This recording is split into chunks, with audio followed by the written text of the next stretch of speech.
Hey, I think I am going live right now. It says it's loading anyway, so let's go with that. So, welcome. My name's Catherine Dorr, and I'm here today to present another daily mantra from Lisa Messenger and my reflections on it. So, um, I have to mute this. Hold on a second. There we go. That did work. So that's good to know this time. Anyway, so here's the daily mantra from Mandy Hale. And it says, 10 years from now, make sure you can say that you choose your life you didn't settle for. So there's a kind of a reflection, and the little message down the bottom says, don't settle for anything less than a life you long to create. So one of the Facebook groups that I've created is called Create Your New Tomorrow. And it's a private little group where we get together and we recognize that we're the creators of our next life. We're the ones that choose how we want to be living our life to the best of our abilities. Obviously, I can't just wish myself into being a millionaire. I'm going to have to work my way into it if that's where I want to head or where I want to put my energy. And if I put enough energy into it, I can achieve it, right? Maybe I don't have enough energy. And quite often things in our way become our obstacles that stop us. And each time we hit an obstacle, we keep putting up walls. And the more walls we put up, the harder it is to actually get the life that we're actually planning to get. So we see, oh, I can't do that. I can't do this. I can't do that. I can't do that. And then all of a sudden, all we see around the world is all our experience is our can'ts.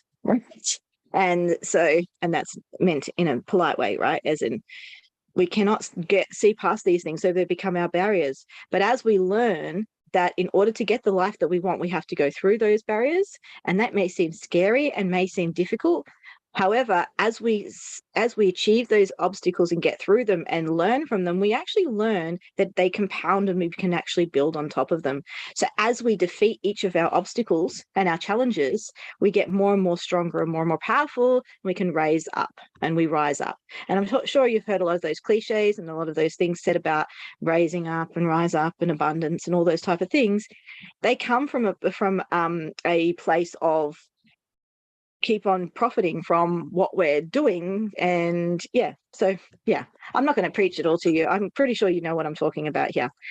But this message is a little more than that, right? It's recognizing that now is the decisions that we're making now and the choices that we're making now is going to be affecting us in the future.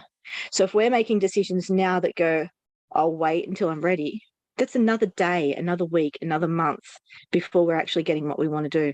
I mean, how many of us have sat there and gone, one day I'll blah, blah, blah, blah. And we've put off all these dreams and these visions of things that we want to do, or pieces or things, commitments and all those type of things, that we're waiting for just that one moment or to feel right.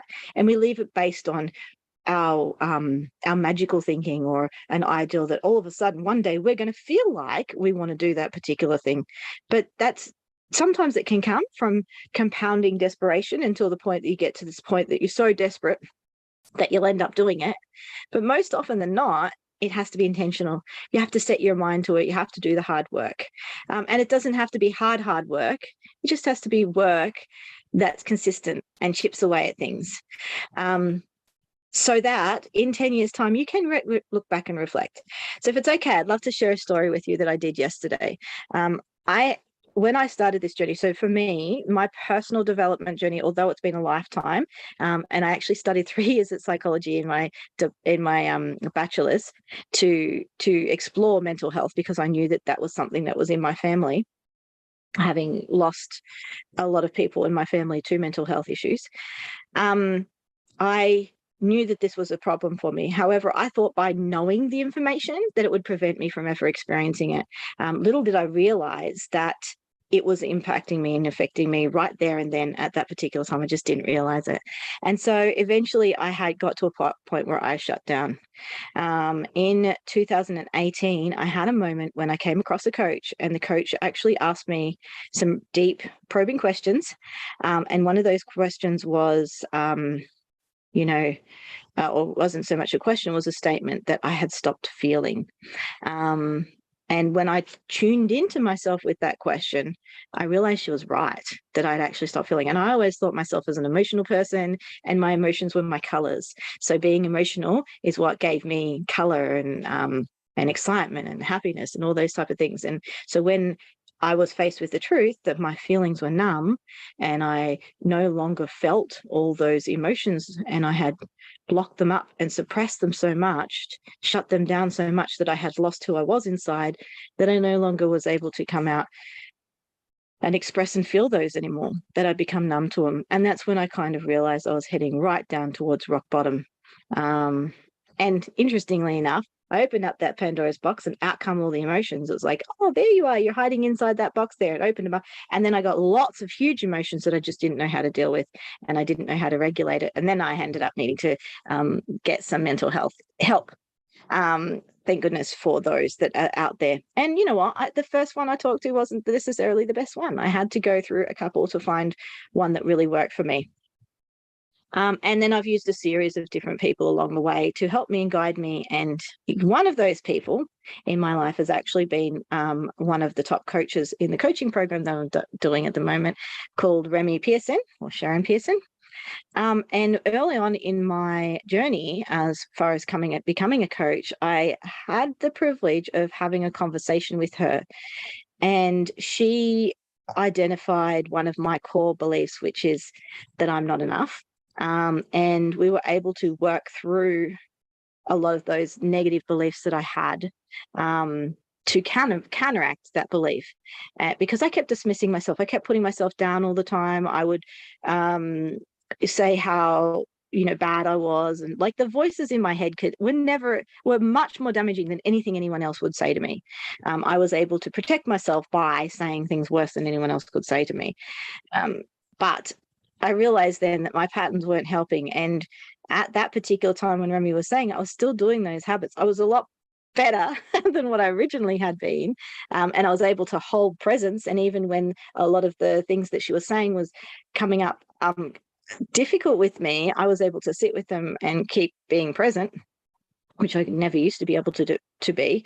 If I felt pressured or anything, I'd just shut down. And I was able to sit there in that particular moment and hear what she was saying.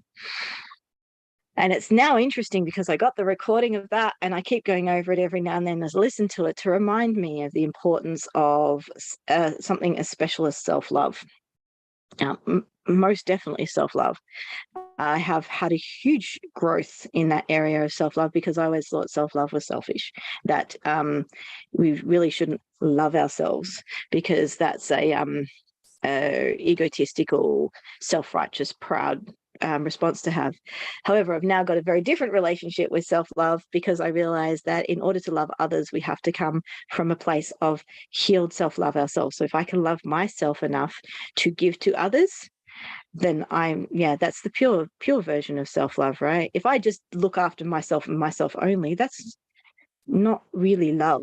That's I don't know, if it's me at all costs, everyone else at all costs, that's not what I would call love. Maybe it's, I don't know, egocentric or something. Anyway, my point is that I hadn't chosen myself. I had chosen to listen and do what lots of other people had wanted me to do, not necessarily what was best in my best interest to do, that would benefit me. And if I had learnt that earlier on, I would have learned to be able to say no, and being able to make better choices in my life, so that I didn't have to stay trapped and live through decades of feeling invisible and shut down and in a box. So long story. Sorry about that long story, but the long story basically gets to the point that the work is in the doing, right?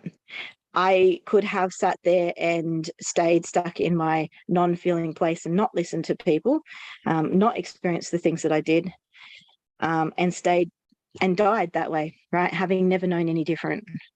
Or I can choose now, realizing that this moment, 2018. So what? That's 5 years ago. I'm halfway to getting to that point. That 5 years ago, I made a decision that I was no longer going to stay trapped.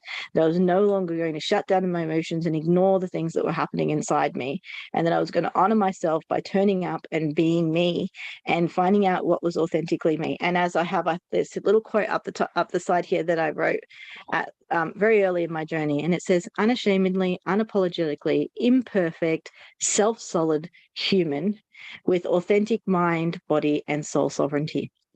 That is my ideal. My ideal is to be able to be in tune with myself so that in 10 years from now, I will have been living the life that I've chose to live, the life that I'm working towards. I'm by no means at the point where I have to be or should be or any of those things, but I'm on the way. And this journey is a journey worth doing. And so having a clear vision of what you want, what's important to you, knowing your values, knowing what makes you feel good inside, what makes you motivated to do things is what the difference is, right? Getting to know you, because you are authentic and you are different and you are beautiful and you are whole just the way you are. It's just about working out how you can fit in with the world and fit in with things and create, and with the resources that we've got, what we can make. We have so many things around us that we can create and do, and we keep looking at what everyone else does with their gifts, but we don't look at what we can do with ours. And so by looking at what we can do, we can make magic. We can find and discover new things. We can rediscover things that have been there for a long time, and we find a light inside ourselves that creates passion and energy, what I call my blue light, like in Iron Man, right? The energy that doesn't take a lot of effort, so we can go forth and glow and grow. So yeah, it's a long way of going around about, but the last message on this page is the affirmation for today, which is, I am a powerful creator. I create the life I want and enjoy it. So however you want to see that, as bring it into your life and create the life you would like. If you want to be doing more helping people out, or if you want to be growing things, or if you want to be doing more gardening, or you want to be spending more time with family, make it happen. Make it happen. Be intentional, set plans, make little steps that are achievable, so that you can get there. So yeah, 10 years from now, make sure you can say that you chose your life. You didn't settle for it, I'd like to add, or settle for what somebody else has given you. So thank you, Mandy Hale, for that message. And thank you, Lisa Messenger, for writing this great little book. And I invite you to reflect. And if you're a journal writer, go ahead and write some journal now and reflect on what you've taken away from today's session. So until we see you again, take care, love and light. Bye.